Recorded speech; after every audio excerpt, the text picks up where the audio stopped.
La faccia di New York che nessuno ti mostra.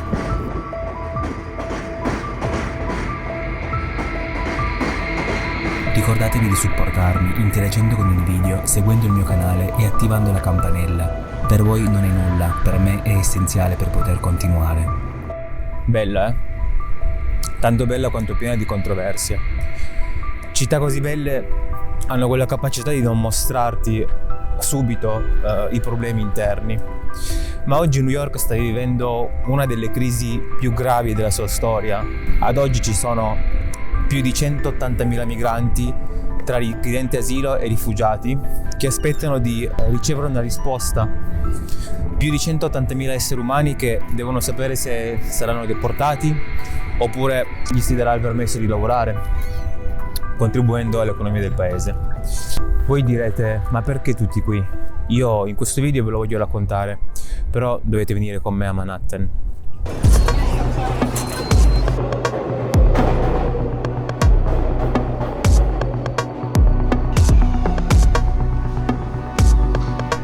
Sono arrivato nel Grand Central, l'iconica stazione di New York a Manhattan. Negli Stati Uniti esiste un concetto chiamato città santuario. Città grandi come Chicago, Philadelphia, Seattle, New York, quella più grande negli Stati Uniti, sono considerate a tutti gli effetti città santuario. Ma cosa sono le città santuario? Sono città che offrono protezione agli immigrati irregolari, limitando la cooperazione con le autorità federali riguardo agli arresti e alle deportazioni, e supportando l'accesso ai servizi pubblici come salute, istruzione e alloggio. Il termine moderno è emerso negli Stati Uniti negli anni 80, durante le guerre civili in Centro America, quando molte persone fuggivano da situazioni di violenza e povertà, conflitti alimentati in parte dagli Stati Uniti. Nel mio canale trovate altri video del mio viaggio in Centro America. Ma le città santuario esistono in tutti gli Stati Uniti? Non tutti gli stati hanno città santuario, ad esempio il Texas, che confina con il Messico, è uno dei punti più critici per chi cerca di varcare il confine. Il governatore del Texas, Greg Abbott, da sempre fortemente contrario alle città santuario, nel 2017 è riuscito a far approvare la legge SB4, che tra le sue disposizioni consente alle forze dell'ordine locali di trattenere chiunque sembri un migrante irregolare e, se confermato, di deportarlo. Questo approccio è stato fortemente criticato poiché permette alle autorità di profilare le persone in base alla loro origine o aspetto fisico. Inoltre la SB4 prevede pene severe come il carcere fino a 10 anni per chi viene trovato illegalmente nel paese per la seconda volta. Ma oggi il tema dell'immigrazione è molto complesso e spesso controverso. È cambiato nel corso degli anni. Con Obama l'approccio era diverso. Con Trump ci sono state politiche più restrittive, tra cui la famosa ricostruzione del muro. But they're gonna pay for the wall. On day one, we will begin working on an impenetrable, physical, tall, powerful, beautiful southern border wall.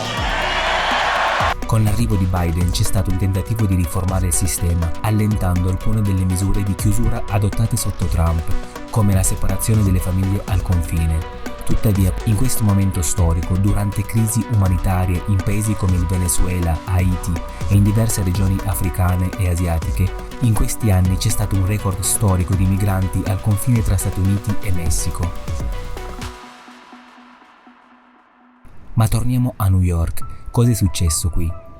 A causa delle politiche migratorie di Biden, il Texas, fortemente contrario all'arrivo dei migranti, ha iniziato a mandarli via tramite autobus. D'altra parte, il sindaco di New York, Eric Adams, nel marzo del 2022 ha dichiarato che la città, essendo la più grande città santuario degli Stati Uniti, avrebbe accolto questi migranti.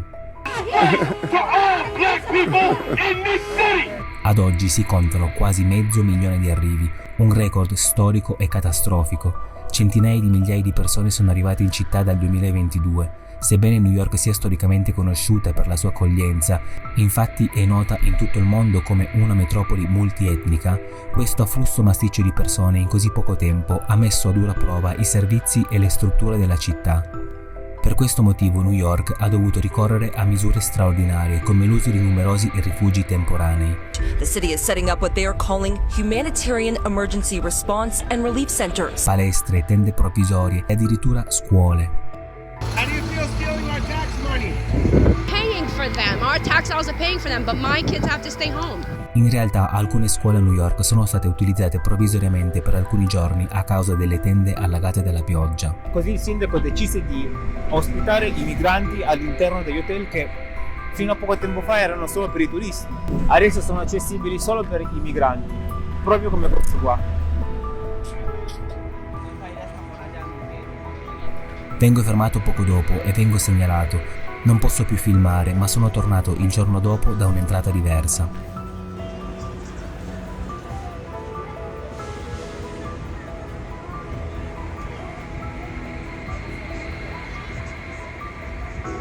Sono davanti a uno degli hotel più celebri di New York, oggi trasformato interamente in un rifugio. Non è possibile entrarci, ma su internet ho trovato delle foto e filmati di com'è dentro.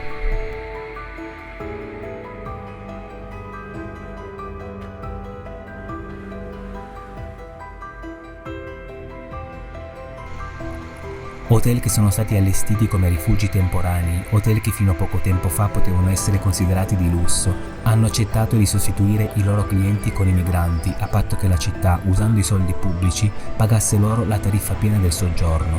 ¿Usted sabe qué está pasando aquí? La mayoría de los inmigrantes que están huyendo de sus países porque en sus países la delincuencia, están amenazados, no tienen trabajo, empleo. Uno de los principales es por los países socialistas, donde hay mucha represión y donde las personas no cuentan con nada. Por enfermedades, muchos están aquí por eso, sus países no tienen asistencia médica. Aquí vienen en los refugios, el alcalde les ha dado un hospedaje temporal. Un seguro que ofrece la ciudad de Nueva York. Sí. A los inmigrantes de emergencia para ir a los hospitales públicos para que las personas puedan ir y recibir servicios aparte de emergencia, odontología, visión, sin ningún costo o con un costo muy bajo. ¿Y aquí están gratis? Sí. ¿Y qué se les da? Les dan de todo, les dan su hospedaje, les dan su comida. Si tienen que trasladarse para un refugio que lo asignen, que aquí es donde le dan su tarjeta de... Cuando uno encuentra empleo, ya deja este sitio. Sí, ya debería. Aparentemente uno no lo hace. No lo hacen, se quedan aquí. ¿Y cómo hace con la cantidad de personas, de espacio? Es que hay muchos refugios todavía. Muchos. Sí. Hay varios hoteles. Uy, demasiado. Por lo menos aquí en Manhattan hay como 6. 6. A onor del vero e per sottolineare quanto siano controversi gli Stati Uniti, sì, anche gli immigrati indocumentati pagano le tasse. Solo nel 2022 hanno contribuito con 75,6 miliardi di dollari in tasse. Si stima che al 2023 ci siano circa 11 milioni di immigrati senza documenti, che costituiscono il 4,5% della forza lavoro, con l'89,8% di loro in età lavorativa. Questi contributi sono fondamentali per sostenere i servizi pubblici e i programmi governativi, soprattutto nei settori di lavoro agricolo, edilizio e di servizi. ¿De dónde vienen? ¿De Ecuador? De Ecuador. ¿Cómo vinieron por aquí? Cruzando país por país. ¿Medio público? Sí. ¿Cuánto van a estar aquí o cuánto Lo que pasa es que son tiempos estipulados, hay personas que le dan 30 días, otros le dan 60, si nos lo permiten, porque ahorita con la cuestión de Trump, muchos sabemos que ya la situación se está poniendo un poquito de que las personas que andan haciendo lo malo, que no quieren como adaptarse a las leyes de este país. Undocumented criminals as young as 11 years old are carrying out retail robberies and committing crimes on scooters, snatching people's jewelry, watches, and cell phones at gunpoint and knife point. Over 300 incidents last year, more than 800 so far this year. They've brazenly shot at police officers too.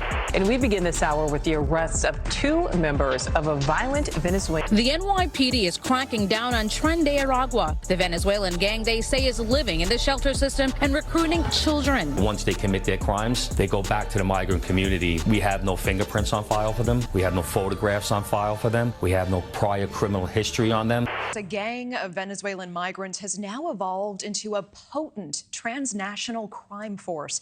Tren de Aragua. En realidad yo vengo de Venezuela. Atravesé caminando con mi hija y de mi familia Colombia, Panamá, Costa Rica, Nicaragua, todo, el Darién, todo. Caminando. Y vendí mi casa en Venezuela, que eso no, allá ahorita con el poder adquisitivo que está en Venezuela no tiene valor. Okay. Eso no me alcanzó a mí. Lo de mi casa en Venezuela no me alcanzó a mí para llegar a Costa Rica. La problemática que está pasando a consecuencia de los inmigrantes a veces no es causa de nosotros mismos, sino por falta de autoridad. Porque si nos dieron la prioridad dentro de este país, tuvo que haber visto habido un filtro. Sí. ¿Cómo un filtro? Tuvo que haber visto una entrevista en frontera de las personas que tú le ibas a dar ingreso. Entonces le permitiste entrar a este país a muchas personas que no son aptas para acá y nos están perjudicando a todos los que queremos venir a luchar. Sí. Yo estudio agronomía en Venezuela, agronomía. Oye, antes de deportarnos, exámenes. ¿Quién consume? ¿Quién no consume? ¿Quién anda haciendo lo malo? Y las personas que en verdad no estamos haciendo lo malo, no la oportunidad de estar en este país. Ahora yo te digo a ti, tú como youtuber, que es lo que yo digo como migrante que nosotros decíamos. Nosotros queremos venir a aportar a este país. Que nos ayuden y nos den oportunidades de empleo, así sea barriendo las calles, en sitios. Que no seamos carga de ellos, darnos el permiso de trabajo y que nos ayuden a ingresar en las industrias, en las compañías. Pero desde que salí de la casa, todo el mundo viene con el sueño americano. Y tú ves, hay que trabajar, ¿no? El sueño americano es trabajar. Sí. Las personas pensaban que venía el sueño americano era que tú te ibas a hacer rico de la noche a la mañana. Este es un país capitalista. Sí. Este es un país donde la demanda es trabajar. Y cumplir con las leyes. Bendecido y agradecido con la ayuda que nos están dando. Los niños tienen su salud, de verdad che si non hanno trattato. Una volta scaduto l'ultimatum, si trovano di fronte a una scelta difficile: cercare rifugi improvvisati o vivere per strada. Durante i mesi estivi, le strade di Manhattan erano così, letti a cielo aperto. Con l'arrivo di Trump la situazione sicuramente cambierà, sicuramente i confini saranno chiusi. Prima che Trump diventasse presidente la situazione era migliorata, ma ora cosa ne sarà di queste città santuario, che da decenni non avevano mai perso potere, ma che ora nei media sembrano essere al centro di cambiamenti? ¿Cómo llegaste hasta aquí? Yo llegué a El Salvador y de El Salvador pasando en canoa, camminando, facendo bus. L'immigrazione è un tema complesso e profondo. Come figlio di migranti, la mia visione è inevitabilmente diversa da quella di chi non ha mai lasciato la propria terra d'origine o di chi è nato in una metropoli come New York. La realtà di chi nasce senza opportunità è dolorosa e innegabile, una realtà alla quale mi affaccio spesso durante i miei viaggi. Rischiare tutto, attraversando foreste, deserti e fiumi, alla ricerca di opportunità che a casa loro non potrebbero mai avere, è un atto di straordinario coraggio. E tu cosa ne pensi? Scrivilo nei commenti.